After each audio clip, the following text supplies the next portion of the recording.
இன்றைக்கி காலையில் ஒரு அரை மணி நேரம் யோகா மட்டும் தான் செய்தேன். வாக்கிங் போகல, ஈவினிங் தான் வாக்கிங் போனோம்.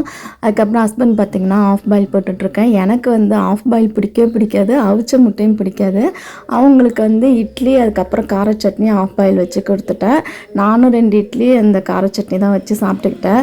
அதுக்கப்புறம் எல்லாருக்கும் பார்த்திங்கன்னா இன்றைக்கி தயிர் சாதம் தான் கேட்டிருந்தாங்க. தயிர் சாதத்தில் கண்டிப்பாக தாளிப்பு போட்டு வேணும்னுவாங்க.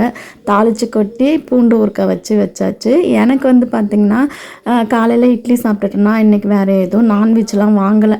சரி கொஞ்சம் வீடெல்லாம் க்ளீன் பண்ணிவிட்டு அதுக்கப்புறம் கார்லிக்கு எக் பொரியல் தான் செய்ய போகிறேன். அதுக்கு வந்து கொஞ்சமாக நல்லெண்ணெய் விட்டுட்டு பூண்டு நல்லா துருவி அது கூட மஞ்சள் பொடி உப்புலாம் சேர்த்து நல்லா இந்த மாதிரி வதக்கிக்கிட்டேன். அதுக்கப்புறமா சாம்பார் பொடி சேர்த்து வதக்கிட்டு முட்டை வந்து உடச்சி இது கூட சேர்த்து நல்லா மிக்ஸ் பண்ணி எடுத்துக்கிட்டேன். எனக்கு வந்து இந்த முட்டை வந்து நல்லா காரமாக சாப்பிட்டா தான் சாப்பிட முடியும். நீங்களும் ட்ரை பண்ணி பாருங்கள், சூப்பராக வெயிட் லாஸ் ஆகும்.